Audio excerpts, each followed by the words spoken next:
तैयार हो जाइए कि वो समय अब दुखी नहीं करेगा, दुख नहीं देगा, क्योंकि आपने समय भगवान को दिया ना। ये समय दान है। आप समय से अपने काम करते हैं, फैक्ट्री, दुकान, मकान, खेती बाड़ी इत्यादि, वो समय आपका है, आपके लिए है। आप उसके समय को अपने लिए उपयोग करते हैं, अपने लिए खर्च करते हैं। पर आप ये 3 घंटे आपने समय किसे दिया? भगवान को। तो भगवान ने कहा ये समय दान, आपने हमें समय दिया है, अब तेरा समय हम बनाएंगे। भगवान बिगड़े हुए समय को बनाते हैं। इसलिए जो कथा सुनता है उसका समय कभी बिगड़ता नहीं है। लाखों लोग ऐसे हैं जिनके बिगड़े हुए समय को भगवान ने संवार दिया, सुधार दिया। कहाँ थे, क्या सोच थी, आज कितनी अच्छी सोच, कितने अच्छे विचार, कितने लोगों का जीवन संवर गया, कथा से सुधर गया। एक अंधकार भरा जीवन लोग जी रहे थे, आज एक दिव्य प्रकाशमय जीवन जीने लगे हैं। ये किसका चमत्कार है, किसका प्रभाव है? कथा का। तो भगवान कहते हैं तुम मुझे समय दो, मैं तुम्हारा समय संवारूंगा। धन देने से धन बढ़ता है, समय देने से समय सुधरता है। इसलिए हमें अपनी आँखों को भगवान की सेवा में लगानी चाहिए। जो आँखें सदा भगवान का दर्शन करती रहें उन्हीं आँखों को सफल मानिए। जो कान भगवान की कथा सुनते रहें उन्हीं कानों को सफल मानिए। जो पाँव भगवान के लिए चलकर जाते रहें वहीं पाँव सफल मानिए। जो हाथ भगवान की सेवा में, साधु संतों की, दीन दुखियों की सेवा में लगे रहें उन्हीं हाथों को सफल मानिए। कुल मिला के हमारा शरीर हमारे उपयोग के लिए नहीं है। भगवान इस शरीर से अपना कुछ काम करवाना चाहते हैं। जाओ इस शरीर से सेवा करो, परमार्थ करो, परोपकार करो। परीक्षित को 7 दिन में मरने का श्राप लगा। इति लंघित मर्यादम तक्षकः सप्तमे हनि। आज से 7वें दिन तक्षक तुम्हें डसेगा, मृत्यु हो जाएगी, ऐसा परीक्षित ने श्राप पा लिया। परीक्षित को श्राप क्यों लगा? अपने गुरु जी का अपमान कर दिया था परीक्षित ने। समीक जी एक संत जी थे, उनके गले में मरा हुआ सांप डाल दिया था परीक्षित जी ने। इन्हें लगी प्यास, और प्यास भी देखो, कहावत आपने सुनी होगी, विनाश काले विपरीत बुद्धि। परीक्षित ने जो मुकुट पहन रखी थी उसमें कलयुग सवार हो गया। इसलिए हम आपसे बार बार निवेदन एक ही चीज का करते हैं ज्यादा, कि बेईमानी का पैसा घर में ना आ जाए, गलत पैसा घर में ना आए। राजा परीक्षित के सिर में जो मुकुट थी वह जरासंध की मुकुट थी। जरासंध को मारा था भीम भैया ने, और उन्हें मुकुट अच्छी लगी तो लेके आए। पर उस मुकुट में एक स्लिप चिपका दी थी कि ये मुकुट कोई भी हस्तिनापुर का राजा कभी पहने ना। और वहाँ उनके जो खजाने थे बड़े बड़े उनमें रख दी, क्योंकि पहले के राजा महाराजा ना जिन राजाओं को जीतते थे उनकी मुकुट लेके आ जाते थे और वहाँ पर सजा के रखते थे, सबको दिखाते थे, देखो हमने फलाने राजा, ये उन राजा की मुकुट है, ये उन राजा की मुकुट है, ये उन राजा की। और उन्होंने अपने राजकोष में, राज खजाने में रख दिया। अब पांडवों का तो चला, स्वर्गारोहण हो गया, चले गए। अब पांडवों के वंश में परीक्षित जो थे, परीक्षित किनके पुत्र हैं? किनके? अभिमन्यु। अभिमन्यु पुत्र हैं।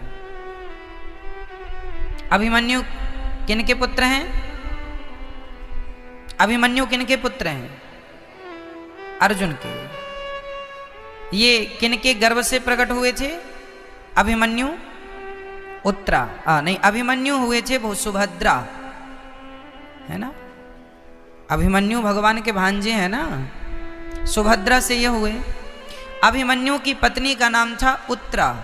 उत्तरा के गर्भ से परीक्षित जी प्रकट हुए। अब चूंकि पांडव तो स्वर्गारोहण के लिए निकल गए, उनका तो परम धाम गमन हो गया। अब राजा बने परीक्षित, क्योंकि इनके वंश में अब एक ही बेटा बचा था पांडवों के वंश में, नाम था परीक्षित जी। ये पांडवों के वंश के हैं। तो पांडवों के वंश को अब ये उस सत्ता पर, उस गद्दी पर बैठे जिस गद्दी पर धृतराष्ट्र बैठते थे। धृतराष्ट्र के पहले पांडु बैठते थे। जिस गद्दी पर शांतनु बैठते थे उसी गद्दी पर आज परीक्षित जी बैठे हैं। भारत की सर्वश्रेष्ठ गद्दी, भारत के सर्वश्रेष्ठ राजा थे परीक्षित। महाभारत युद्ध के बाद राजा धर्मराज युधिष्ठिर बने, और धर्मराज युधिष्ठिर के बाद राजा कौन बने? उनकी गद्दी किनको मिली? परीक्षित जी को। और परीक्षित जी जो राजा थे पूरे भारत के राजा थे, और भारत का विस्तार कितना था? कोई जापान, लंदन, पेरिस नहीं था। पूरब से पश्चिम जहाँ धरती है सब भारत ही है। पूरी पृथ्वी भारतवर्ष मानी जाती है। ये देशों का विभाजन तो अब हुआ ना, पहले ये सब भारत के अंदर ही था, भारत ही था। अमेरिका, जापान, लंदन, कुछ भी भूमि सब हमारी थी, भारत की थी। चूंकि हमारे अपने लोग वहाँ रहते थे, चूंकि दूरी थी, समुद्र बीच में था, जाना आना हो नहीं पाता था, तो फिर वहाँ रहते रहते रहते रहते लोग वो उन्हीं का देश बन गया। चलो भाई, किसी ने अपना नाम रख लिया, कोई जर्मनी हो गया, कोई फ्रांस हो गया, कोई कुछ हो गया, अमेरिका हो गया, कोई इंग्लैंड हो गया, कोई रसिया हो गया, कोई कुछ हो गया। ठीक है सब भारत की धरती, भारत के सिवा कुछ नहीं था इस पूरी पृथ्वी में, अर्थात जहाँ जहाँ पृथ्वी है भारत की धरती है वो। तो परीक्षित संपूर्ण भारत के राजा थे। भारत मीन्स आज आप लोग मानते हैं कि भारत मतलब नेपाल, भूटान, अफगानिस्तान, बांग्लादेश, पाकिस्तान, ये भारत का हिस्सा, ये तो है ही भारत का हिस्सा। इसके अतिरिक्त पूरी चाइना, पूरा पाकिस्तान, पूरा अमेरिका, दक्षिण भारत, पूरा दक्षिण के जितने देश हैं, पूर्वी जितने देश हैं, पश्चिमी जितने देश हैं, उत्तरी जितने देश हैं, सब भारत ही है। उस जमाने में कोई दूसरे राजा नहीं थे। हमारे भागवत जी में इतिहास मिलते हैं इन चीजों के। ठीक है, चलिए। तो परीक्षित जी राजा बने। अच्छा, उस मुकुट में लिखा था कि इस मुकुट में एक स्लिप चिपकाई थी, इस मुकुट को कोई भी राजा पहने ना। हुआ क्या कि साफ सफाई की चूंकि बहुत पुरानी बात हो गई तो स्लिप भी कमजोर होके गिर गई। अब वो साफ सफाई में स्लिप गिर गई, ध्यान दिया नहीं। एक दिन परीक्षित जी का मन हुआ कि चलो हम अपना राज खजाना देखें कि हमारे बाप दादों ने क्या इकट्ठा किया है। जाकर देखी तो सुंदर सुंदर मुकुटें रखी थी, और ये जरासंध की जो मुकुट थी साहब बड़ी सुंदर थी, अद्भुत थी। तो परीक्षित को लगा कि जब मैं अपने राज्य से बाहर जाया करूंगा तो ये मुकुट पहन के जाया करूंगा। जैसे आप लोग, हमारी माता बहनें 3-4 जोड़ी चप्पल खरीद लेती हैं कि घर की ये, बाहर की ये, मेहमानी में जाएंगी तो ये वाली। पर्स भी माताओं के घर वाले अलग हैं, पड़ोसन के घर गई तो अलग पर्स लेके, मेहमानी में गई तो अलग, शादी विवाह के अलग। जैसे कपड़े भी हम लोगों के घर में पहनने के अलग, पड़ोस में जाना है तो सब्जी भाजी लेने तो अलग कपड़े, और रिश्तेदारी में जाना तो अलग, और शादी पार्टियों में जाना तो अलग। उसी प्रकार राजाओं की मुकुटें अलग अलग हुआ करती थी। जब वो अपने सिंहासन पर बैठते थे तो एक अलग मुकुट हुआ करती थी, उनकी खुद की जो परंपरा की थी। जब वो कहीं बाहर जाते थे तो वहाँ दूसरी मुकुट हुआ करती थी। शिकार खेलने जाते थे वो भी माथा खाली नहीं, कुछ पहन के। तो राजा परीक्षित एक दिन शिकार खेलने गए। अब आप कहेंगे महाराज जी पशु की हत्या तो पाप है, फिर ये राजा लोग शिकार क्यों करते थे? भाई राजाओं को छूट थी। कैसे छूट थी? क्योंकि जैसे आज डॉक्टर की पढ़ाई करने वाला, जो भी हमारे डॉक्टर बनने वाले भाई बहन होते हैं, उन्हें चूहे को तो मारना ही पड़ता है, क्योंकि सारे एक्सपेरिमेंट चूहे पर होते हैं। क्यों जी, आपको पता है? जिन्हें डॉक्टर बनना है, डॉक्टरी पढ़ना है, उन्हें चूहे पर अपनी सारी दवाइयों का, सारे इंजेक्शनों का, सारी जो हमारी पढ़ाई है, शिक्षा है, मेंढक, कछुआ, चूहा, मेंढक इत्यादि, सबसे ज़्यादा चूहे का प्रयोग होता। चूहे पर वो अपनी दवाइयों का एक्सपेरिमेंट करते हैं। जैसे मरे हुए आदमी पर भी वो अपनी, जैसे हम लोग कहते हैं ना मर जाने के बाद वो पोस्टमार्टम होता है, तो एक्चुअली पोस्टमार्टम का अर्थ ही यही होता है कि जो हमारे डॉक्टरी पढ़ने वाले बच्चे हैं उनको आदमी की बॉडी पूरी फाड़ के बताई जाती है कि देखो ये नस यहाँ गई है, ये उसकी ये पढ़ाई है एक प्रकार की। इसके बाद ही आदमी सफल डॉक्टर होता है। तो जैसे डॉक्टरी करने के लिए आपको क्या करना पड़ेगा? एक्सपेरिमेंट के लिए चूहे के शरीर को फाड़ना पड़ेगा। तो वो चूहे को फाड़ना हत्या नहीं है, क्योंकि वो हमारी शिक्षा का एक अंग है। मैं चूहा मार डालूं तो पाप है, पर डॉक्टरी के हिसाब से, शिक्षा के हिसाब से चूहे पर एक्सपेरिमेंट किया जाए वो पाप नहीं होगा, क्योंकि वो शिक्षा से जुड़ा है, उससे कल्याण होगा देश का। क्योंकि आप अच्छे डॉक्टर बनेंगे तो सेवा ही करेंगे। उसी प्रकार राजाओं को शेर का शिकार करना, शेर का शिकार इसलिए करते थे क्योंकि जो शेर का शिकार करेगा वही तो राजा शेर की तरह अपनी प्रजा का पालन भी करेगा और राजा बनेगा। इसलिए शेर का शिकार। और हिरन तेज भागता है तो निशानेबाजी का हिरन से देखा जाता था कि राजा कितने बड़ा निशानेबाज है, क्योंकि हिरन को मारना आसान नहीं होता है ना। इसलिए राजाओं को छूट थी। इसलिए भगवान श्री राम ने भी मारीच मृग बन के आया और माता सीता बोली कि ये मृग अच्छा है, इसका जरा चमड़ा लाइए। तो राम जी मारीच को मारने चले, उस मृग को। जबकि राम जी क्षत्रिय थे, राम जी राजा है, तो राजाओं का धर्म होता था कि वो अपनी धनुर्विद्या के लिए कभी कभी हत्या ये करते थे। वो भी इसलिए क्योंकि ये इनका धर्म था। आम आदमी मारे तो पाप है, पर राजा के धर्म अलग होते हैं साहब। हम प्रजाओं के, जैसे अब देखो ना, हमारे देश के फौजी, मैं किसी को मार डालूं तो मर्डर केस लग जाएगा, पर हमारे देश में ऐसी एजेंसियां हैं सरकारी जो कि वो किसी को भी मार दे उन पर कोई मर्डर केस नहीं लगा। उन्हें लगता है कि ये भारत विरोधी काम कर रहा है, भारत के खिलाफ काम, तुरंत वो ठोक देते हैं। कोई उन पर किंतु परंतु उंगली नहीं उठा सकता, क्योंकि वो देश की सुरक्षा के लिए ये काम कर रहे हैं। जैसे हमारे देश के जवान, पुलिस वाले हों या हमारे फोर्स हो, पूरी देश की हमारी सेना हो, ये इन्हें लगेगा कि कुछ गलत कर रहा है, तुरंत गोली मार सकते हैं, वो कोई केस नहीं चलेगा उन पर, क्योंकि वो उस पद पर हैं, वो मार सकते हैं, हम नहीं मार सकते क्योंकि हम उस पद पर नहीं है। उसी प्रकार राम जी एक पद पर थे, राज पद पर, परीक्षित एक पद पर थे, इसलिए इन्हें अधिकार था कि ये मार सकें। इसलिए कोई ये कहे कि ये क्यों मारते थे, तो इनको इस प्रकार, और ये क्यों मारते थे इसका भी एक कारण था। ये उन हिरणों को मारते थे जो हिरण जंगल में ना, आपने देखा होगा कुछ बकरी बड़ी शैतान बकरी होती है जो और बकरियों को परेशान करती रहती है, कुछ बकरे और को परेशान, तो जो बकरा सबको परेशान करता है। ऐसे जंगल में हिरण, कुछ ऐसे हिरण होते हैं जो बाकी सब शांत हिरणों को परेशान करते हैं। उन दुष्ट, जैसे आदमियों में भी कई दुष्ट आदमी होते हैं, स्त्रियों में भी कई दुष्ट स्त्रियां होती हैं, खुद परेशान दूसरों को भी परेशान, ऐसे ही पशुओं में भी कुछ दुष्ट पशु होते हैं। उन पशुओं की हत्या के बारे में, ताकि इनके मरने से आम जो पशु हैं जंगल के उन्हें शांति मिले, इसलिए इस विचार से भी हत्या की जाती थी, इस विधान से हत्या की जाती थी। शिकार किया, एक दिन परीक्षित शिकार करने गए तो वहां समीक जी, इन्हें प्यास लगी तो पानी पीने के लिए कहीं पानी मिला नहीं। अच्छा, जंगल में ये रास्ता भटक जाने से जंगल में, गहन जंगल में घुस गए। वहां एक संत की कुटिया नजर आई, नाम था समीक जी। परीक्षित जी ने कहा पानी दो। समीक जी ध्यान मग्न थे, समीक जी ने ध्यान दिया नहीं कौन है, क्योंकि वो गहरी समाधि में थे। परीक्षित ने सिर पर मुकुट पहन रखी थी जरासंध की।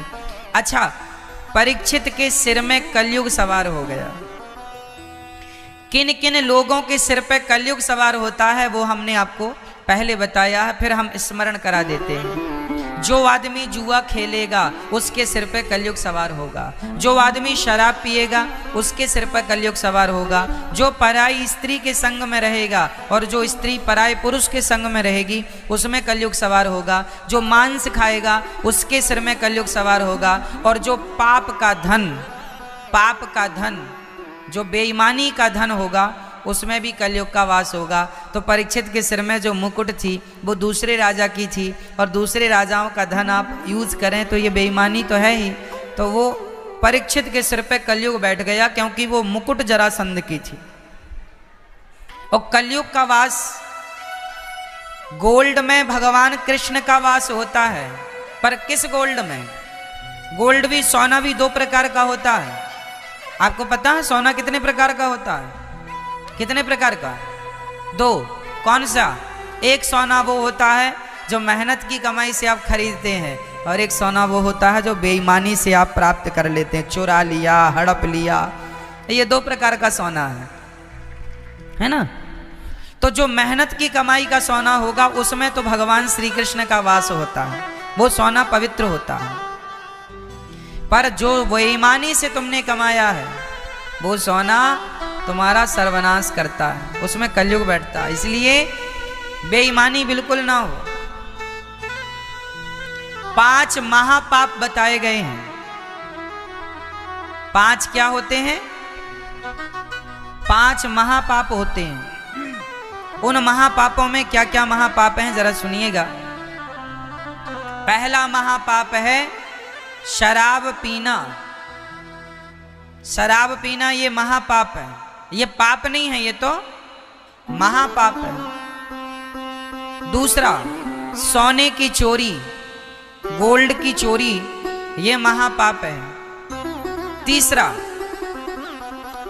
गौ हत्या और ब्राह्मण हत्या, ये महापाप है। चौथा, अपने गुरु की पत्नी पर कुदृष्टि डालना, गंदी नजर रखना, अपने गुरु जी की पत्नी पर गंदी नजर रखना। और कोई शिष्या, कोई स्त्री अपने गुरु जी पर ही गलत नजर रखे तो पुरुषों के लिए अपनी गुरु की पत्नी पर कुदृष्टि रखना और स्त्रियों के लिए अपने गुरु जी पर ही कुदृष्टि रखना, ये महापाप है। और 5वां महापाप है जो इन चारों से दोस्ती करे, जो इन चारों के साथ उठे बैठे, वो भी महापापी माना जाएगा। तो शराब पीने वाला तो महापापी है, जो शराब पीने वाले के संग उठते बैठते संगत करते हैं वो भी महापापी कहलाएंगे। गौ हत्यारे महापापी तो हैं, पर जो उनकी संगत करे वो भी महापापी। इसलिए महापापी, पाप तो पाप है पर महापाप है ये। शराब पीना, गुरु पत्नी पर गंदी निगाहें रखना, सोने की चोरी करना और ब्राह्मण और गाय की हत्या करना, ये सब महापाप है। तो परीक्षित के सिर पर जो मुकुट थी वो दूसरे राजा के मुकुट होने से उनके सिर पर कलयुग बैठ गया। इसलिए जुआ ना खेला करो। जुआ खेलोगे सिर पर क्या बैठेगा? जोर से बोलो। और कलयुग बैठेगा तो बुद्धि भ्रष्ट करेगा, और बुद्धि भ्रष्ट है तो आदमी भ्रष्ट हो जाएगा। विनाश काले विपरीत बुद्धि, विनाश के समय बुद्धि ही तो विपरीत होती है। जिसकी बुद्धि विपरीत हो गई, जिसकी बुद्धि बिगड़ गई, उसका सब बिगड़ गया, बचा ही क्या? भाई पूरा खेल तो बुद्धि का ही तो है।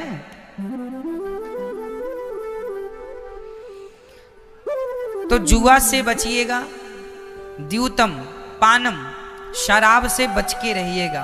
अपने बच्चों को, अपने पति को, सबको। आजकल तो हमने सुना है माताएं भी शराब पीने लग गई हैं। क्यों मैया, सही है? हाँ? नहीं, आज हमारी माँ शहर में जहां ज्यादा पढ़े लिखे लोग हैं ना, वहां माताओं की पार्टियां होती हैं अलग से। सारी स्त्रियां किटी पार्टी करने के बहाने एक एक पैक ले ही लेती हैं। सारी माताएं नहीं, पर एडवांस जमाना, पढ़े लिखे लोग हैं। आज की पढ़ाई लिखाई यही तो है। आज की शिक्षा क्या है? आज की शिक्षा यही सिखाती है खाओ पियो मौज करो। आज की शिक्षा कोई संस्कार थोड़ी दे रही है। आज की शिक्षा ही तो दूषित है। आज जितने भी बेईमानी करने वाले, भ्रष्टाचार करने वाले, वो अनपढ़ लोग थोड़ी हैं, अधिकाधिक पढ़े लिखे लोग हैं। जो अच्छा खासा पढ़े हैं वही बेईमान भी हैं। भ्रष्टाचार कौन कर रहा बताइए, अनपढ़ की पढ़ा लिखा? जवाब दो भाई। अनपढ़ आदमी भ्रष्टाचार करेगा कैसे? वो तो किसी पद पर है ही नहीं। आज जितने भी सरकारी पद हैं उन पर पढ़े लिखे लोग ही तो बैठे हैं, और भ्रष्टाचार कोई भी आप जरा सा सरकारी काम करवा लो, देख लो जरा, पैसे देने पड़ते हैं, ठीक से काम नहीं होता। तो देश के बिगाड़ने में अनपढ़ लोगों का हाथ नहीं है, पढ़े लिखे लोगों का हाथ है। पढ़ाई तो की इसलिए हमारे यहाँ शिक्षा जुड़ी है संस्कारों से, लेकिन आज की जो शिक्षा है आधुनिक, ये शिक्षा संस्कारहीन शिक्षा है। इसलिए हमारे यहाँ पहले शिक्षा और दीक्षा दोनों होती थी। लोग कहते थे तेरी शिक्षा दीक्षा कैसी है? शिक्षा की संख्या जरूरी है, शिक्षा दीक्षा। शिक्षा दीक्षा मतलब, दीक्षा मतलब संस्कार, गुरुजी दीक्षा देंगे, संस्कार देंगे। और आज की शिक्षा केवल शिक्षा है। शिक्षा के नाम पर, पढ़े लिखे होने के नाम पर लोग महंगी महंगी शराब पी रहे हैं, और शराब पी के वो अपने आप को बड़ा पढ़ा लिखा मान रहे हैं। साहब हम पढ़े लिखे हैं, हाँ, महंगी पी रहे हैं शराब, और वो अपने आप को पढ़ा, हम बड़े इंटेलिजेंट हैं, पढ़े लिखे, हम होशियार हैं। जबकि शराब की बोतल में ही नीचे लाइन लिखी है, शराब पीना स्वास्थ्य के लिए हानिकारक है। इतने बड़े मूर्ख तो ये हैं कि इन्हें जरा सी लाइन पढ़ना नहीं आई और अपने आप को पढ़ा लिखा कहते हैं। बताइए आप,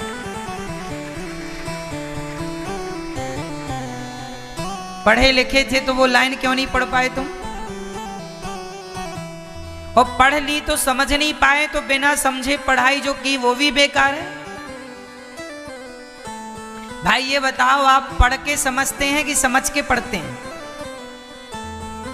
बोलो, आप पढ़ के समझते हैं या समझ के पढ़ते हैं? बोलो, सिंपल है। पढ़ के समझ लेते, पढ़ के समझ लेते तो भी समझ में आ जाता कि शराब पीना ठीक नहीं है, और समझ के पढ़ते तो भी यही अर्थ निकलता कि शराब पीना स्वास्थ्य के लिए सही नहीं है। दोनों का अर्थ एक ही निकल रहा है, चाहे पढ़ के समझो चाहे समझ के पढ़ो। यदि आप पढ़े लिखे हैं तो शराब आपके लिए कहीं से कहीं तक अच्छी नहीं है, और यदि आप पढ़ लिख के शराबी हैं तो आप जैसा महामूर्ख फिर इस धरती में कोई नहीं है। माथे पर गुदना से गुदवा लो, मूर्ख हूं मैं, टैटू बनवा लो। मैया, तो माथे पर क्या लिखवाने की जरूरत है? किन्हें? शराबियों को। शराब ना पियो भैया, इसमें हमारा कोई नुकसान नहीं है, और सरकार का भी कोई नुकसान नहीं है। सरकार को भी अच्छा खासा पैसा मिल जाता है शराब से, इसलिए नुकसान आपका है। आपकी पत्नी बेचारी रोती रहती है कि मेरा पति शराबी है।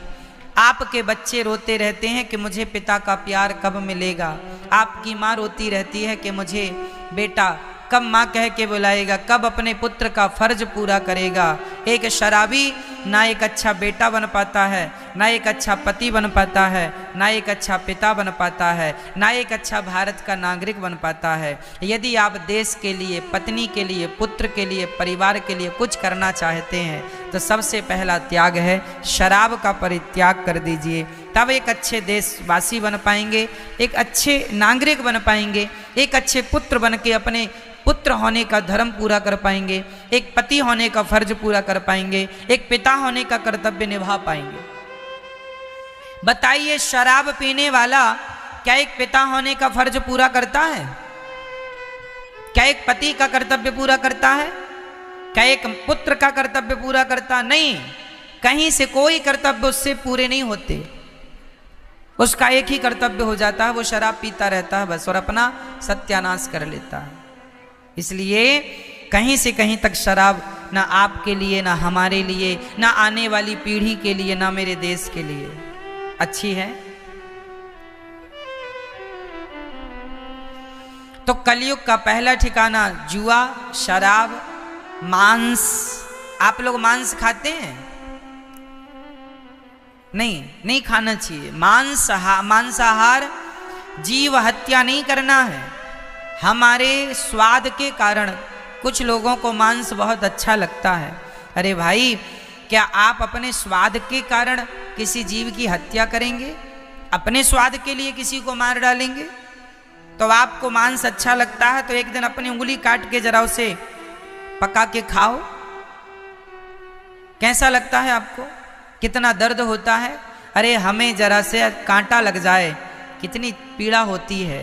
और सोचो, जिस मुर्गी के पंखों को आप नोच लेते हैं, जिस मुर्गी को अपने स्वाद के लिए मशीन में डाल देते हैं, मशीन चलती है, उसके सारे बाल उड़ जाते हैं और उसका कैसे प्राण निकलते होंगे उस मशीन में। कल्पना करो कि मुर्गी की जगह उस मशीन में आपको डाला जाए, वो मशीन जरा आपके हिसाब की बनाई जाए बड़ी, और आपको डाला जाए तो आपके प्राण कैसे निकलेंगे? तो क्या आप विचार करो, विवेकशील हो, आदमी हो, जानवर तो नहीं हो, इंसान हो। जिस इंसान के अंदर दया ना हो वो इंसान कैसा है? दया धर्म का मूल है, पाप मूल अभिमान, तुलसी दया न छोड़िए जब तक घट में। इसलिए दया धर्म का मूल है। दया के बिना हमारा जीवन व्यर्थ है।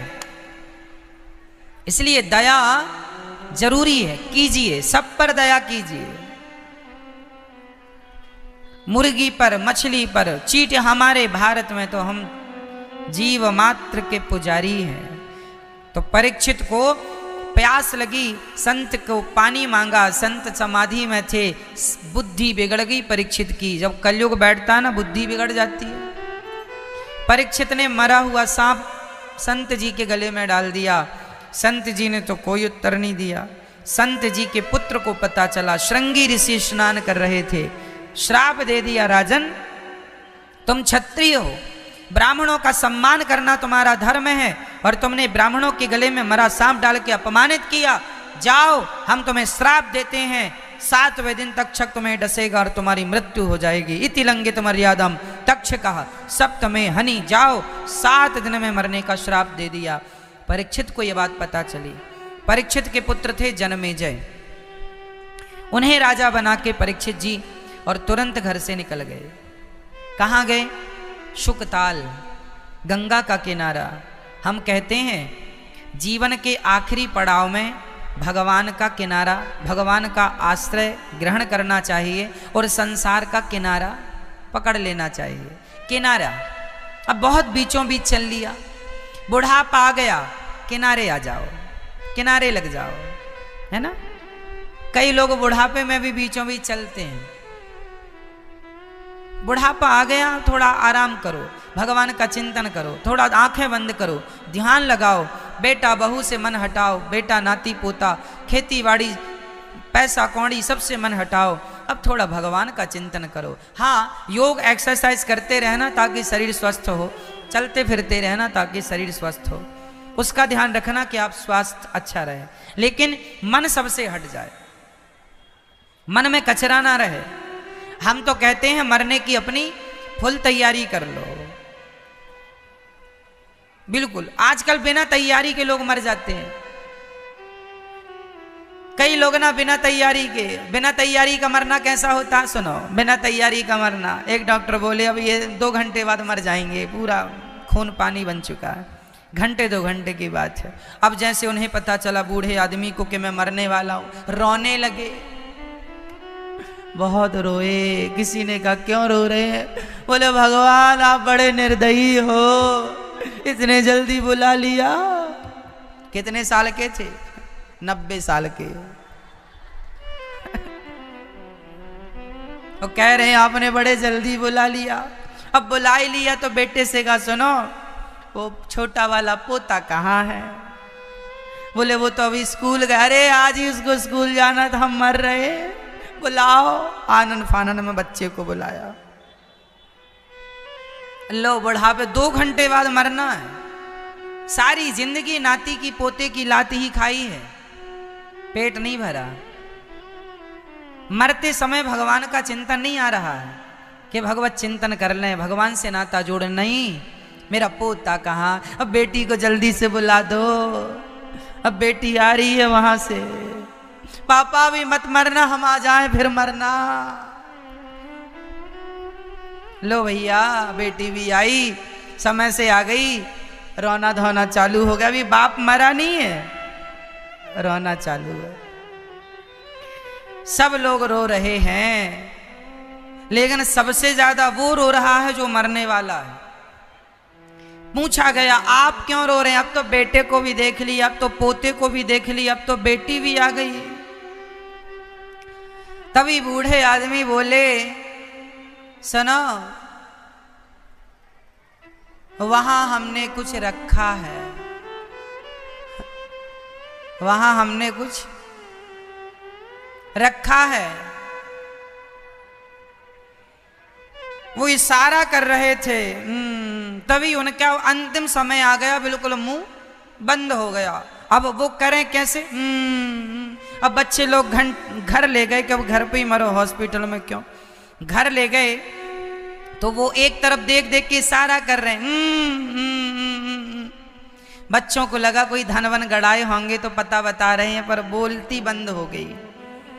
तो पास में एक वैद्य जी रहते थे, वैद्य जी को बुलाया। वैद्य जी, हमारे पिताजी को कुछ देर बुला दो, ये कुछ कहना चाह रहे हैं परंतु इनका मुंह बंद हो गया, कुछ कह ना पा रहे हैं। वैद्य जी ने कहा मैं 20,000 रुपये लूंगा, 5 मिनट के लिए इनको बोलने की ताकत मिल जाएगी। हाँ हाँ ले लेना। अब इतने खर्च की, हो सकता करोड़ों का माल हो।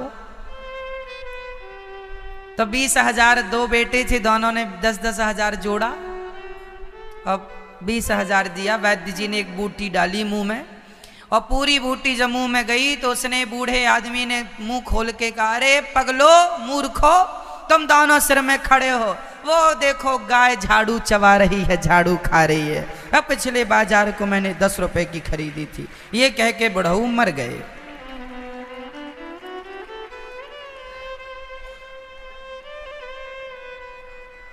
बच्चों ने अब रोना जोर जोर से शुरू किया।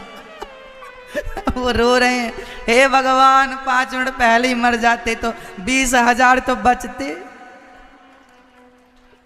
अब और जोर जोर से रो रहे हैं बच्चे। बाप के मरने का दुख नहीं है, मरते मरते 20,000 भी ले गया। ये क्या है? ये बिना तैयारी का मरना है, ये तैयारी नहीं है। अब तैयारी का मरना कैसा है वो मैं आपको बताता हूं। आप लोग, हम दोनों मरना बता रहे हैं, फिर आप लोग अपना डिसाइड करना कि आपको कैसे मरना है। एक तो मरना ये हो गया, संसारिक मरना है, ये सब मर रहे हैं ऐसे। अब जो तैयारी करे बैठे हैं वो कैसे मरते हैं? तैयारी ऐसी होती है कि अब हमें लग गया, हमारे बाल पक गए, बुढ़ापा आ गया, अब हमें पता चल जाना चाहिए कि अब हमारी मौत कभी भी आ सकती है। अब आप जितने बूढ़े लोग हैं, अब बस आप भगवान संसार से मन हटाओ। बहू सम्मान करे या अपमान, बेटा सम्मान करे या अपमान, संसार आपका सम्मान करे या अपमान, ना हमें संसार में उलझना है। अब देखो, जवानी लड़कपन में तो हम इसीलिए लड़े मरे ना, सम्मान के लिए, इज्जत के लिए। अब बुढ़ापा आ गया, अब इन सब से मन हटाओ। अब बुढ़ापे में क्या सम्मान, क्या अपमान, अब तो जाने की बेला है। अब भगवान का चिंतन करें, सम्मान की रोटी मिल जाए, पेट भरने से मतलब है भाई। अब तो पेट भर जाए और भगवान का चिंतन करना। बहू तुम गाली दो तो देती रहो, हम तुम्हारी बातों का ध्यान नहीं देंगे। यदि ध्यान दोगे तो तुम्हारा मन और खराब ही होगा, तुम्हारा दिन और बिगड़ेगा ही, इससे कोई तुम्हारा लाभ तो है नहीं। क्यों जी? लाभ है तो चलो कहो। यदि सास के समझाने से बहू समझती है तो समझाना भी अच्छा है कि समझती है। अब समझती ही नहीं है तो समझाने का भी फायदा क्या है? चलो बेटा बाप के समझाने से समझता है तो समझाओ कि समझता है। अब समझता ही नहीं तो समझाने का तुम्हारा क्यों समय तुम वेस्ट करो, बर्बाद करो। इसलिए अब जो भगवान की इच्छा है, आज तुम्हारा जैसा समय गुजर रहा है, भगवान की मर्जी मानो। ये समझो कि यदि तुम्हारे कष्ट है शरीर में या परिवार से, ये तो तुम्हारे पापों का दंड है, ये सोच के भगवान का चिंतन करो। और जो भी मिले भगवान का प्रसाद मान के पाओ। नाती पोता बेटा बेटी सबसे मन हटाओ, किसी को फोन लगाने की जरूरत नहीं है। जो ज्यादा लोग बुढ़ापे में फोन लगाते रहते हैं ना, समझ लो कि इनकी ज्यादा आसक्ति है। अभी बेटी कैसी हो, बेटा कैसे हो, पोता कैसा है, मतलब तुम्हारी आसक्ति अभी जा नहीं रही है, फोन लगाते रहते हैं। इसलिए अब फोन लगाना है तो भगवान को लगाइए। अब तो संसार से अब तो क्या करना, इतना तो करना स्वामी, जब प्राण तन से निकले गोविंद नाम लेकर, मेरे प्राण तन से निकले, उस वक्त जल्दी आना, नहीं श्याम भूल जाना, मुरली मधुर बजाना, जब प्राण तन से निकले। श्री गंगा जी का तट हो, मेरा सांवरा निकट हो, मेरे मुख में तुलसी दल हो, जब प्राण तन से निकले। तो भगवान का चिंतन करते हुए, हे श्रीमन नारायण, मैं आपको कभी भूलूं नहीं, हे प्रभु मुझे स्वीकार कीजिए, मैं आपका हूं नाथ, मुझे स्वीकार कीजिए। शरीर का दर्द तो बना ही रहेगा, शरीर की पीड़ाएं तो बनी रहेंगी, अब उनका कोई इलाज नहीं है, कोई डॉक्टर के पास बुढ़ापे का इलाज नहीं होता। अब तो भगवान का चिंतन करते करते, उनमें मन लगाए लगाए, उनके स्वरूप का ध्यान करते करते प्राण जाएं, यही सच्चा मरना है। मरने के पहले ही संसार से नाता तोड़ दो, गिरधर गोपाल से नाता जोड़ लो, यही उत्तम कोटि का मरना है, यही मरने की तैयारी है। रोज भगवान का दर्शन किया करो, ध्यान से किया करो, एक कल्पना करो, आंखों के सामने एक अपनी कल्पना से भगवान की छवि बनाओ। आप जिनसे प्यार करते हैं, जगन्नाथ जी से प्यार करते हैं, तो जगन्नाथ जी की छवि मन सामने रखो। और हम तो कहते हैं जो आदमी मरने वाला हो ना, आप लोगों को मैं सावधान कर दूं, आप लोगों के घर में जो भी मरने वाले हों, तो जहां वो लोग लेटते हों, उनके सामने लड्डू गोपाल जी या जगन्नाथ जी का चित्र या बिहारी जी का कोई भी चित्र या ठाकुर जी उनके आसपास रख दो, ऐसी जगह जहां उनकी दृष्टि पड़ती रहे।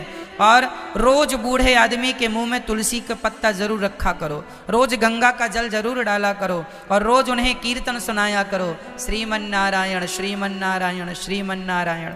रोज भगवान का नाम प्रेम से लेते हुए भगवत धाम को जाएंगे, तो ये सुंदर मरना है। अब देखो, अब आप लोगों के सामने दोनों ऑप्शन हैं, आप कैसा मरना पसंद करेंगे आप देख लीजिएगा, ठीक है। तो परीक्षित जी महाराज को 7 दिन में मरना था। अब राजा परीक्षित यूं घर में तो रह के मरना नहीं चाहते, वो गंगा के किनारे गए हैं, सबसे नाता तोड़ दिया है, 7 दिन बाद मरना है, और वो 7 दिन पहले ही नाता सबसे तोड़ के और भगवान की शरण में आए। सुखदेव भगवान से हाथ जोड़ के कहा कि म्रियमाण व्यक्ति को जैसे 7 दिन में मरना हो, उसे क्या करना चाहिए बताइए। पुरुषस्य यत् कार्यम म्रियमाणस्य सर्वथा, बताइए क्या करें। सुखदेव भगवान ने कहा, वरीयाने सते प्रश्नः क्रतो लोकहितं नृप, आत्मवित् सम्मतः पुंसां श्रोतव्यादिषु यः परः। जिसे 7 दिन में मरना हो, उसे ज़्यादा से ज़्यादा भगवान का चिंतन करना चाहिए, भगवान नाम का आश्रय लेना चाहिए। कुल मिला के भगवान में ध्यान लगा रहे, इच्छाएं बिल्कुल समाप्त हो जाए, फिर देखो जीवन का आनंद। इच्छाओं का अंत कर दो। एक पंडित जी थे, सुनो एक कथा सुनाते हैं हम आपको। एक पंडित जी थे, उन पंडित जी की एक पत्नी थी, पंडितानी जी। दोनों भगवान शंकर के पुजारी थे, दोनों भगवान शिव की खूब आराधना करते थे, खूब सेवा करते थे, लेकिन भगवान से कभी कुछ मांगते नहीं थे। पूजा करते थे, श्रद्धा थी, परंतु वो कभी भगवान से कुछ मांगते नहीं थे। पंडित जी और पंडितानी, एक दिन पंडितानी अपने पंडित जी से बोली, अपने पति से बोली, स्वामी जी, वो रोने लगी। तो पंडित जी ने पूछा अपनी पत्नी से कि तुम रो क्यों रही हो? उन्होंने कहा, पंडित जी ने पूछा, कोई कमी है क्या? धन की कमी है? वो गरीब भी थे। वो बोले, अच्छा हम तुम्हें कपड़े नहीं पहना पा रहे हैं, क्या इसलिए रो रही हो? हम तुम्हें अच्छा अच्छा खिला नहीं पा रहे हैं भरपेट, क्या इसलिए रो रही हो? पत्नी ने कहा, स्वामी जी, मुझे खाने की कोई चाहत नहीं है, पहनने की भी कोई चाहत नहीं है, तो रो क्यों रही हो? पंडितानी ने कहा अपने पति से, स्वामी जी, अभी तक हमारी कोई संतान नहीं हुई, कोई पुत्र नहीं हुआ, हमें एक पुत्र की कामना है, आप पुत्र दीजिए हमें। उनके पति बोले, अरे भाग्यवान, मैंने आज तक भगवान से कुछ मांगा नहीं है, मैं पूजा रोज करता हूं। ऐसे पंडित जी थे कि वो भगवान की पूजा बराबर करते थे, पर भगवान से कभी उन्होंने कुछ कामना नहीं की कि प्रभु ये चाहिए, निष्काम, कोई कामना नहीं। और वो भगवान शिव के बड़े उपासक थे, कभी कुछ मांगा नहीं। पत्नी रोने लगी तो पत्नी के रोने पर पंडित जी पिघल गए। पत्नी के आंसुओं को देखकर पंडित जी को लगा, ये मेरी पत्नी है, कितना त्याग इसने मेरे लिए किया है, और मैं इसकी एक भी इच्छा पूरी नहीं कर पा रहा हूँ। इसकी इच्छा है कि बेटा हो, और बेटा, तो आज वो पहली बार शंकर जी के मंदिर गए, जहाँ रोज पूजा करते थे। आज पहली बार उन्होंने हाथ जोड़ के कहा, हे भोलेनाथ, आज तक मैंने आपसे कभी कुछ मांगा नहीं, हे भोले भंडारी, आपने तो सबकी झोलियां भरी हैं, मैं कुछ मांगने नहीं आया हूं।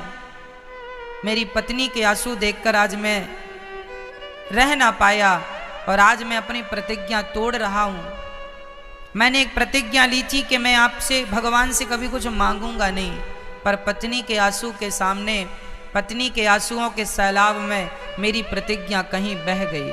हे भोलेनाथ, मुझे पुत्र की कामना है, मुझे पुत्र दीजिए। बस इतना कह के वो पंडित जी अपने घर आ गए।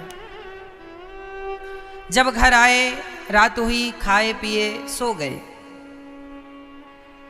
तो रात्रि के स्वप्न में शंकर जी आए और आकर के पंडित जी से बोले, अरे पंडित जी, आप मेरे बहुत बड़े भक्त हैं, मैं जानता हूं, आप जो मांगेंगे मैं दे दूंगा। आपने कभी धन मांगा नहीं, दौलत मांगी नहीं, कुछ मांगा नहीं, आज पहली बार आपने मांगा पुत्र। लेकिन क्या बताऊं पंडित जी, आपके भाग्य में 7 जन्म तक कोई पुत्र नहीं है, और ये आपका पहला जन्म है। अभी 6 जन्म तक आपके कोई संतान का योग नहीं है। अब जब नहीं है तो मैं कैसे दूं? शंकर जी ये सपना में कह के आ गए। सवेरे पंडित जी उठे, स्नान किया, चल पड़े मंदिर की ओर। शंकर जी के पास जाकर पंडित जी ने कहा, वाह भोले भंडारी, मुझे पता है। पंडित जी ने कहा, आपकी कृपा से मुझे पता है कि मेरे भाग्य में बेटा नहीं है। अरे होना होता, भाग्य में होता तो अभी तक हो नहीं जाता। नहीं हो रहा है तो मुझे तो पता है कि मेरे भाग्य में कोई संतान नहीं है।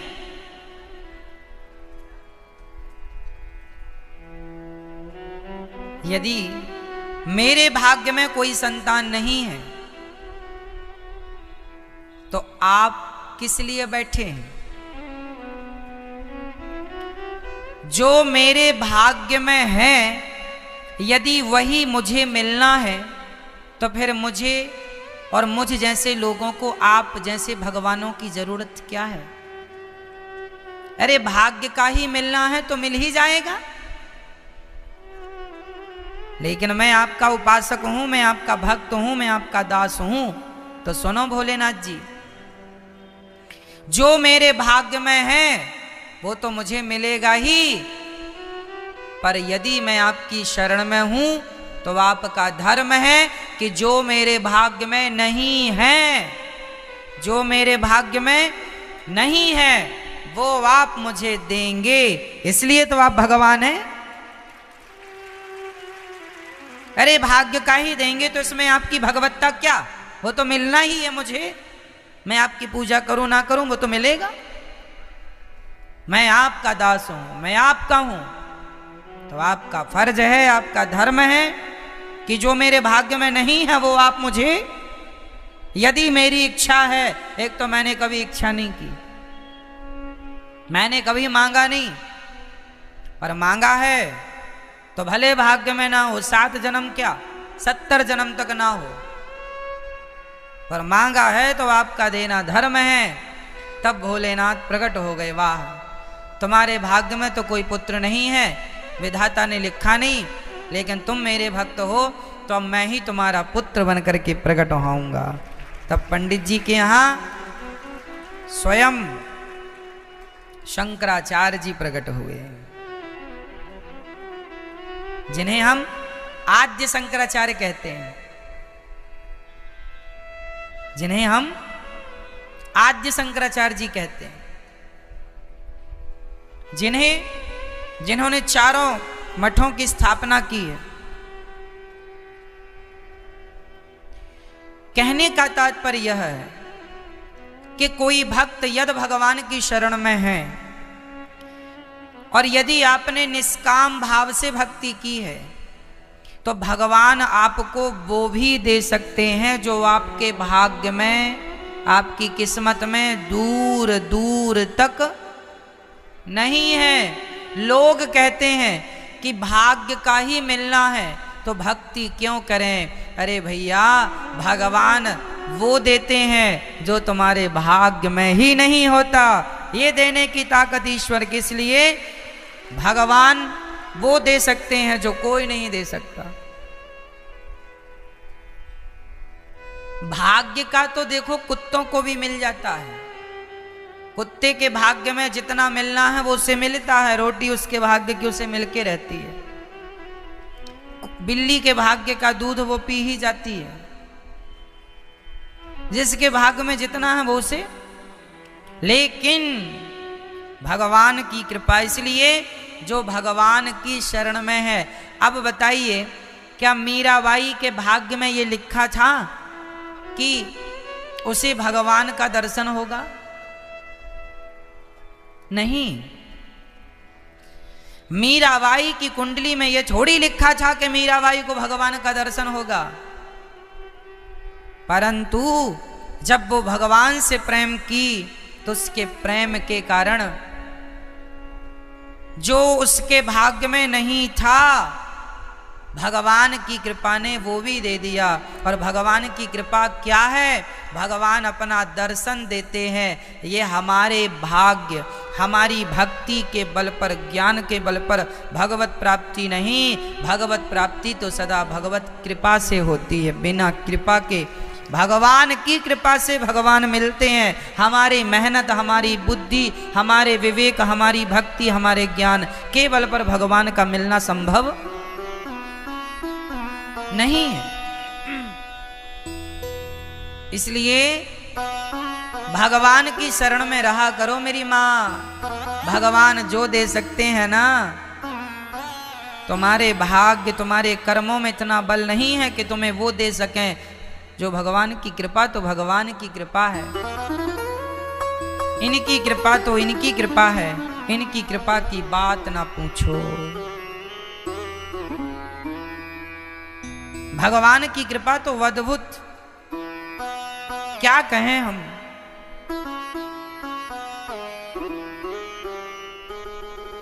क्या हमारी, अच्छा ये बताओ, आप लोग आज यहां वृंदावन आए हैं क्या ये आपके भाग्य में लिखा था?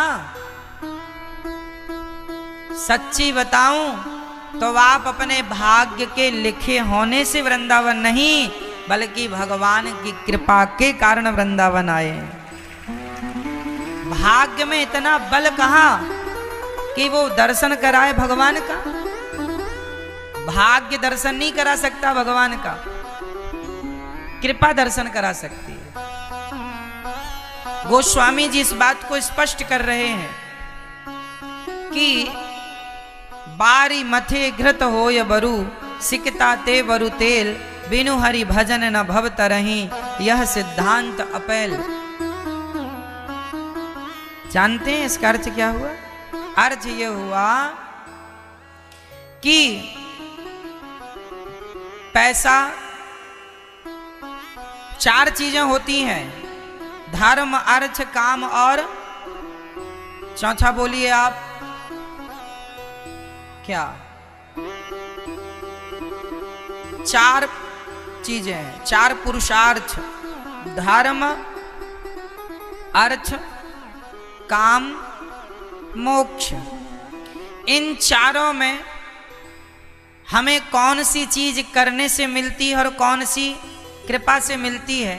तो सुनो, धर्म जो है धर्म का पालन करने से होगा। धर्म का पालन कैसे होगा? बोलो मेरी माँ। करने से, धर्म के रास्ते पर चलना पड़ेगा। धर्म यदि आप, अब देखना कितना सिस्टमैटिक है हमारा सनातन धर्म।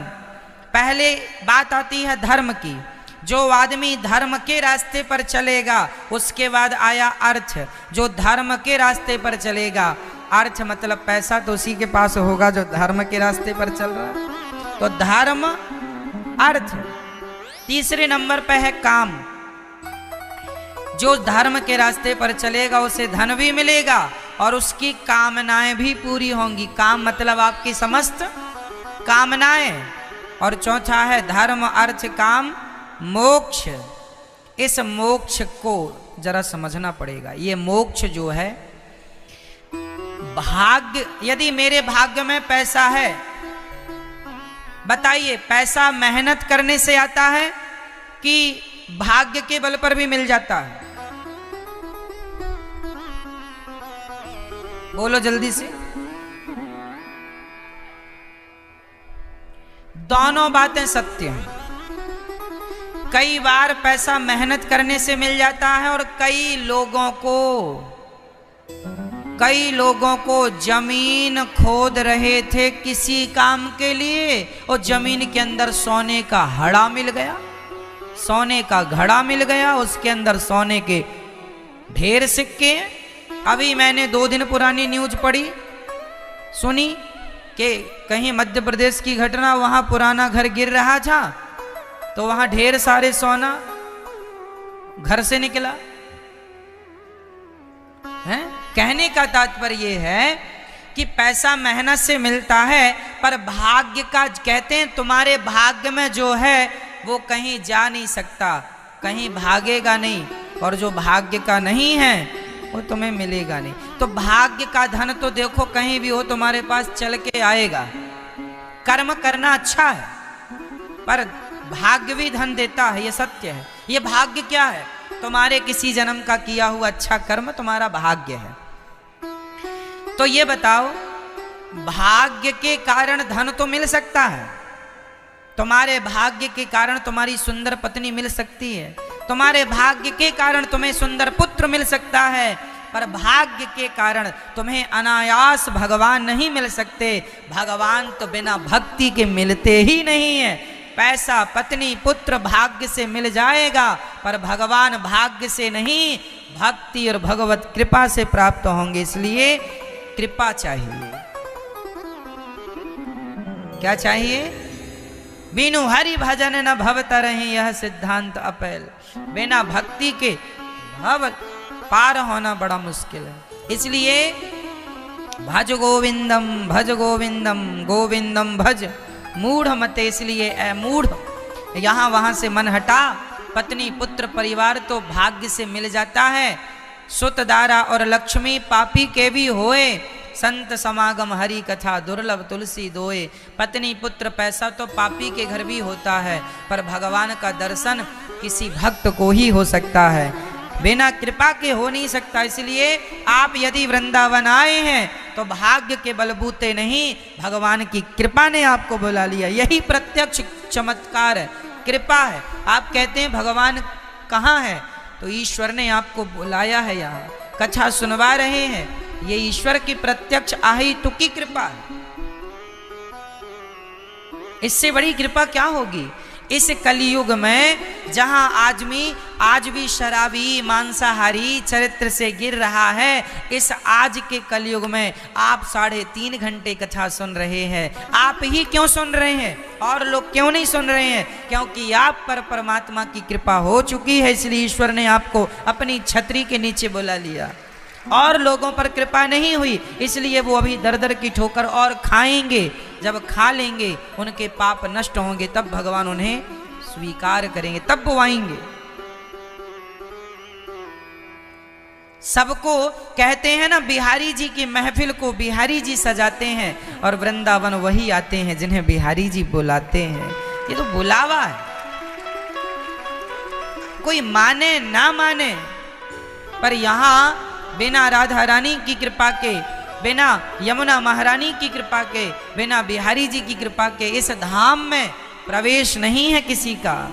ये तो प्रत्यक्ष भगवत धाम, ये जो वृंदावन है, ये पूरा जो वृंदावन है, जब भगवान श्री कृष्ण अपने बैकुंठ से आए तो बैकुंठ का ही एक टुकड़ा, धरती का, वहां का टुकड़ा यहां लाके स्थापित किए। ये वृंदावन कोई यहाँ पृथ्वी लोक थोड़ी है, यही बैकुंठ लोक है। जब भगवान आए तो पूरा ब्रजमंडल लेकर के आए थे वहां से। इसका नाम ब्रजमंडल क्यों पड़ा? क्योंकि बैकुंठ में एक नदी है, उस नदी का नाम है बिरजा। क्या नाम है उस नदी का? बिरजा नदी। बैकुंठ में एक नदी है जिस नदी का नाम है बिरजा नदी, वो सिर्फ बैकुंठ में रहती है। जब बैकुंठ से आने लगे तो भगवान अक्सर बिरजा नदी के किनारे, वहां बैकुंठ में भगवान वहीं ज्यादा समय गुजारते हैं, बिरजा नदी के किनारे। तो भगवान जाने लगे तो राधा रानी ने कहा कि वहां कैसे रहेंगे, सब कैसी व्यवस्थाएं होंगी?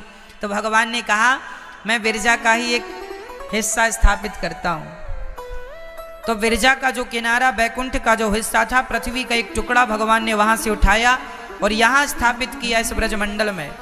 तो यहां जैसे ही आए तो उस बैकुंठ की पृथ्वी का भार ये पृथ्वी सहन ना कर पाई, ये पृथ्वी नीचे धंसने लगी। तब भगवान श्रीमन नारायण के सुदर्शन चक्र ने आकर पृथ्वी और पृथ्वी के ऊपर जो भगवान ने अपने लोक से जो भूमि यहां भेजी, उसके बीच में सुदर्शन भगवान आए और सुदर्शन ने इसका भार अपने माथे लिया। इसलिए ये जो वृंदावन है, कहते हैं जो 84 कोस की परिक्रमा कर लेता है, जो वृंदावन की परिक्रमा कर लेता है, जो गिरिराज जी की परिक्रमा कर लेता है, वो कभी संसार के चक्कर में नहीं पड़ता। ये चक्कर से मुक्त करने वाली परिक्रमाएं हैं, 84 के चक्कर से मुक्त कर देती, क्योंकि ये चक्र पर स्थापित है ये पूरा ब्रजमंडल। इसलिए कांटे को कांटा ही निकालेगा, तो चक्र पर स्थापित नगरी संसार चक्र से मुक्त कर देती। इसलिए ये वृंदावन कोई सामान्य नहीं है। जब भगवान ने तीर्थों का राजा प्रयागराज को बनाया तो प्रयागराज के पास सब लोग हाजिरी देने गए। अच्छा, ये महिमा जो हम बता रहे हैं, ये महिमा बिरजा नदी जो है, बिरजा नदी जो यमुना जी हैं, ये बिरजा नदी ही है। बिरजा का ही एक अंश यमुना बन के आई। जैसी कथा वृंदावन की है, सेम ऐसी ही कथा अयोध्या की भी है। जो अयोध्या की भी पावन धरती है, वो भी सुदर्शन पर टिकी हुई है। वो भी भगवान अपने बैकुंठ से लेके आए, क्योंकि वो रामलीला वहां करनी थी, राम कथा, राम जी के चरित्र। तो अयोध्या की धरती भी सामान्य धरती नहीं, और वृंदावन की धरा भी सामान्य धरा नहीं। ये दिव्य धरतियां हैं। यहाँ ठाकुर जी ने माटी खाई, यहाँ ठाकुर जी नंगे पांव चले, यहाँ भगवान घुटनों के बल चले हैं। आज भी अवशेष अयोध्या में अयोध्या के हैं, वृंदावन में वृंदावन के हैं। ये दोनों पुरियां श्रेष्ठ हैं। तो प्रिय भक्तों, जब प्रयागराज को राजा तीर्थों का बनाया तो सभी तीर्थराज पहुंचे, पर अयोध्या और वृंदावन नहीं गए। तो वहां प्रयागराज जी नाराज हो गए। अरे भगवान से शिकायत कर दी, प्रभु आपने तो हमें तीर्थों का राजा बनाया, सब लोग आए, हमें दंडवत की, ये 2 लोग तो आए नहीं। कौन कौन नहीं आया? बोले वृंदावन नहीं आया और अयोध्या नहीं आई। तो भगवान ने कहा, सुनो प्रयाग जी, हमने आपको तीर्थों का राजा बनाया है, अपने घर का राजा थोड़ी बना दिया। ये वृंदावन और अयोध्या हमारा घर है, आप तीर्थों के राजा हैं, हमारे घर के थोड़ी राजा है। वृंदावन कोई तीर्थ नहीं है, ये तो भगवान का घर है। अयोध्या कोई तीर्थ नहीं है, अयोध्या तो भगवान का घर है। सरयू जी की उत्पत्ति भगवान श्रीमन नारायण की आंखों के जल से हुई है। सरयू जी कौन है? सरयू जी को किसने पृथ्वी पर लाए? श्री वशिष्ठ जी लाए हैं, इसलिए सरयू जी का नाम है वासिष्ठी भी है। सरयू जी को किसने प्रकट की है? वशिष्ठ जी ने। कहां से आई है सरयू जी? भगवान श्रीमन नारायण का इतना स्मरण किया वशिष्ठ जी ने, कहा प्रभु हमें यहाँ स्नान ध्यान करने की बड़ी तकलीफ है, कोई नदी नहीं है, कृपा करो।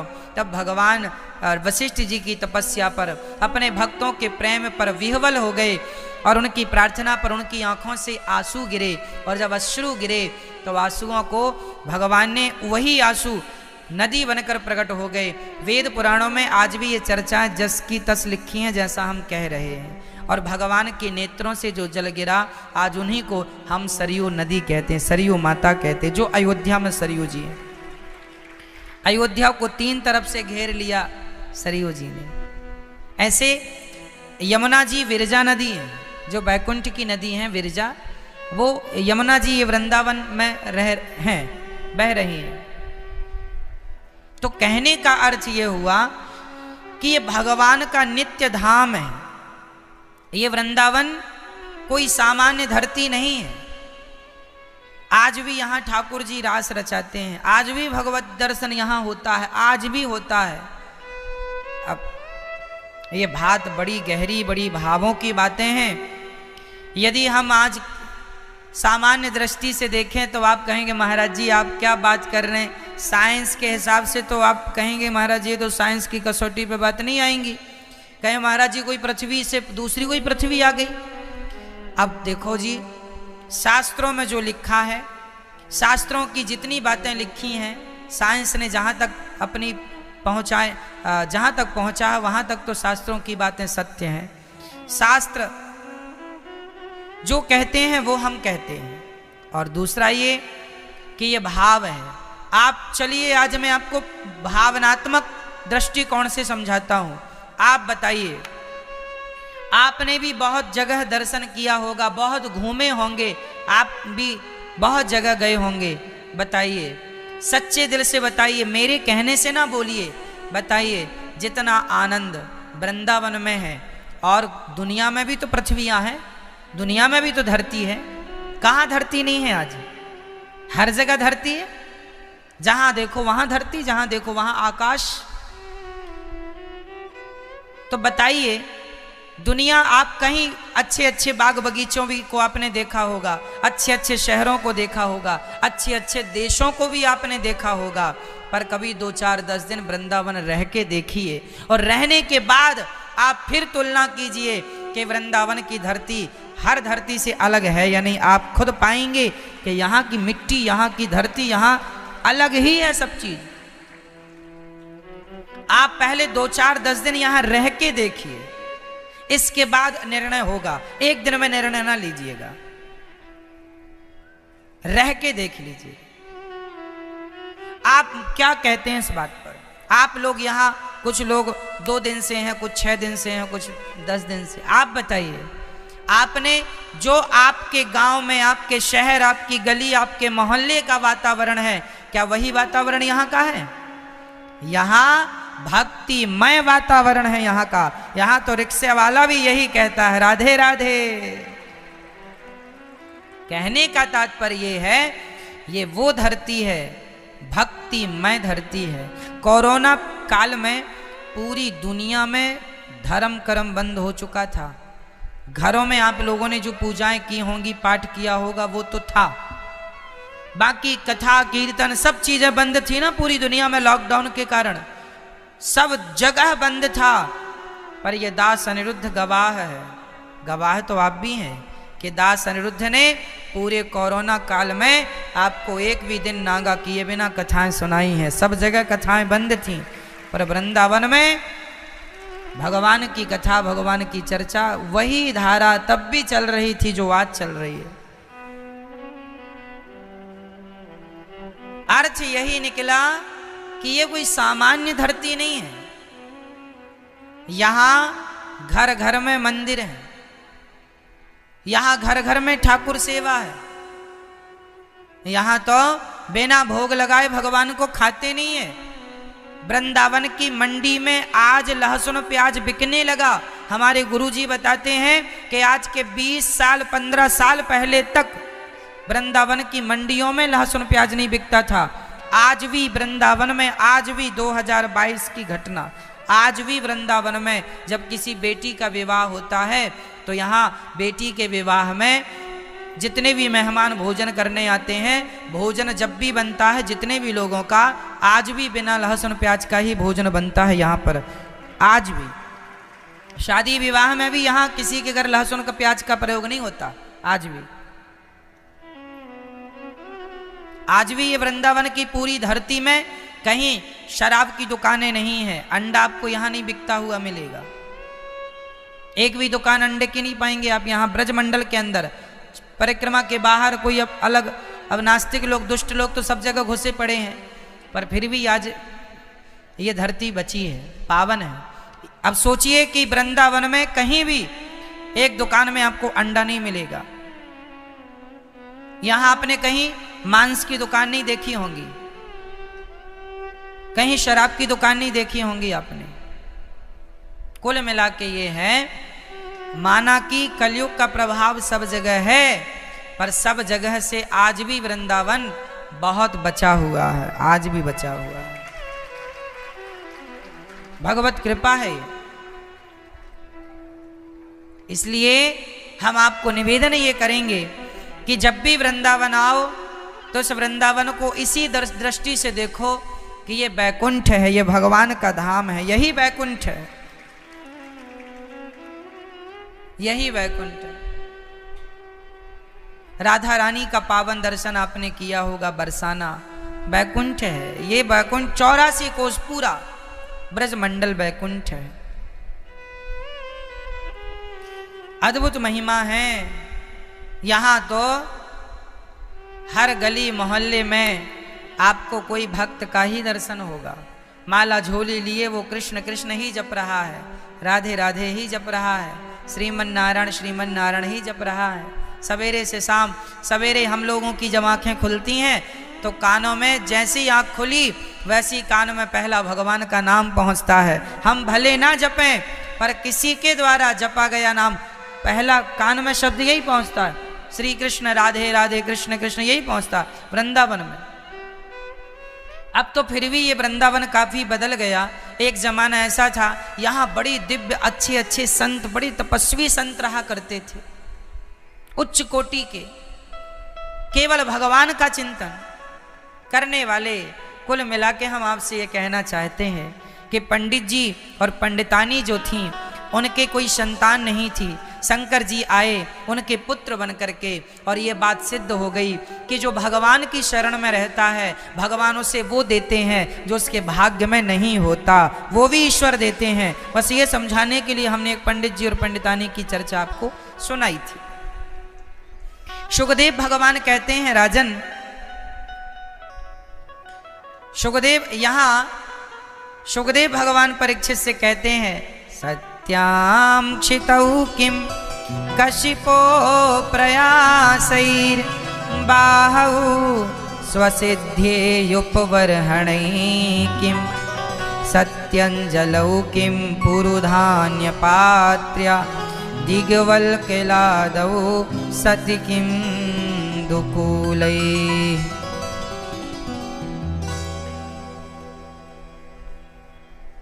अब सुखदेव भगवान कहते हैं, राजन, जो भगवान की शरण में है उसे ज्यादा परेशान नहीं होना चाहिए, सब भगवान पर छोड़ देना चाहिए और संतोष के धन के संग जीवन जीना चाहिए। सुखदेव भगवान कहते हैं, परीक्षित, हमें ज्यादा हाय हाय नहीं करना चाहिए, हाय हाय में नहीं उलझना चाहिए।